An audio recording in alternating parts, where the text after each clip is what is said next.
दूर कहीं एक गांव में एक मेहनती लोहार रहता था। उसका नाम राम प्रसाद था। वो दिन रात बहुत मेहनत करता था और खेती करने के औजार बनाता था। उसका एक छोटा सा खुशहाल परिवार था, जिसमें उसके 2 बच्चे और एक बीवी थे। एक दिन सुबह सुबह राम प्रसाद ने अपनी पत्नी से कहा, सुनो, जरा जल्दी से कुछ रोटियां बना दो, मैं बाजार के लिए निकल रहा हूँ और लगता है मुझे आने में आज रात हो जाएगी। थोड़ी देर बाद खाने के सामान और पानी लेकर वो बाजार की ओर निकल गया। बाजार का रास्ता एक घने जंगल से होकर गुजरता था। कुछ दूर जाने के बाद राम प्रसाद ने देखा कि एक बूढ़ा आदमी भगवान का नाम जप रहा था और जोर जोर से हंस भी रहा था। वो उनके पास गया और बोला, बाबा जी, क्या बात है? आप इतना क्यों हंस रहे हो? तब बाबा ने बोला, अरे बेटा राम प्रसाद, आओ, मैं तुम्हारा ही इंतजार कर रहा था। राम प्रसाद चौंक जाता है। बाबा जी कहते हैं, राम प्रसाद, क्या तुम अपने खाने में से थोड़ा सा खाना मुझे खिला सकते हो? मुझे बहुत भूख लगी है। राम प्रसाद खुशी से जवाब देता है। क्यों नहीं बाबा जी। और राम प्रसाद पोटली में से कुछ रोटियां निकालकर बाबा को खाने के लिए दे देता है। कुछ देर बाद बाबा ने राम प्रसाद से और रोटियां मांगी और राम प्रसाद ने अपने हिस्से की रोटियां भी उन्हें दे दी और बाबा से विदा लेकर वो बाजार की ओर निकल पड़ा। कुछ दूर जाने के बाद बाबा ने पीछे से आवाज दी, राम प्रसाद, ओ राम प्रसाद, तुमने तो सारी रोटियां मुझे खिला दी, अब तुम क्या खाओगे? राम प्रसाद ने जवाब दिया, बाबा जी, आप मेरी फिक्र मत करिए, मैं बाजार की ओर ही जा रहा हूँ। मैं वहां किसी दुकान से खा पीकर अपना पेट भर सकता हूँ। आप बिल्कुल निश्चिंत रहिए। राम प्रसाद की ऐसी बात सुनकर बाबा जी खुश हो जाते हैं और राम प्रसाद को एक हथौड़ा देते हैं और कहते हैं, ये लो, ये तुम्हारे बहुत काम आएगा और ये तुम्हारी बहुत मदद भी करेगा। ये देखकर राम प्रसाद चौंक जाता है और पूछता है, इस हथौड़े को आप मुझे क्यों दे रहे हैं बाबा जी? बाबा जी कहते हैं, क्योंकि बेटा, तुमने मुझ जैसे फकीर पर दया दिखाकर और अपना खाना देकर एक अच्छे इंसान होने का परिचय दिया है। और ये हथौड़ा कोई मामूली हथौड़ा नहीं है, ये एक बहुत ही चमत्कारी चीज है।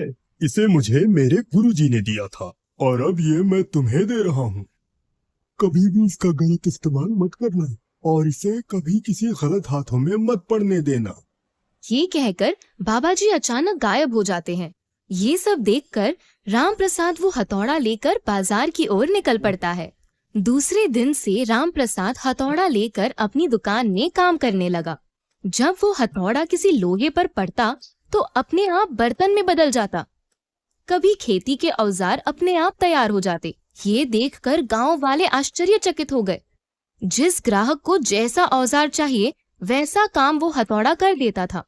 राम प्रसाद भी अपने हथौड़े से बहुत खुश रहता था।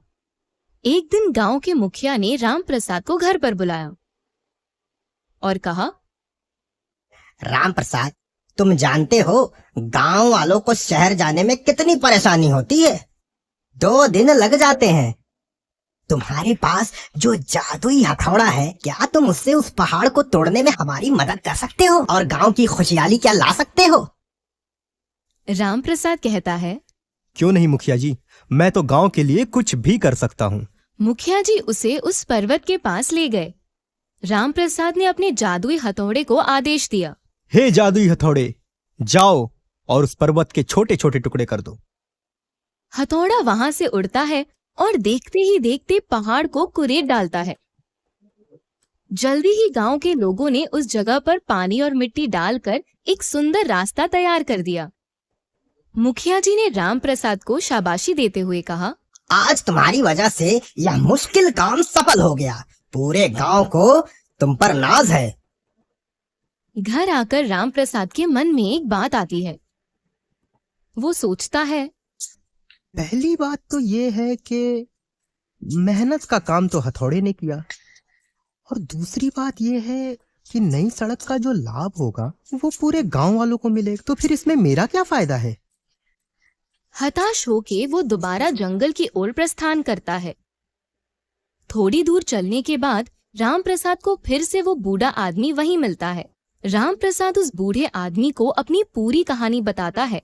कहानी सुनकर बूढ़ा आदमी राम प्रसाद को हथौड़े की वास्तविकता समझाते हुए कहता है, हथौड़े का प्रयोग बल से नहीं बुद्धि से होता है।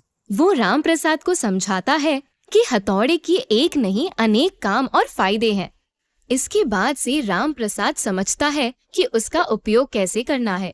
वो अपने हथौड़े का उपयोग सिर्फ खेती के औजार नहीं बल्कि अलग अलग चीजें बनाने में और तोड़ने में करने लगा, और बर्तन बनाने आदि काम करते करते देखते ही देखते राम प्रसाद एक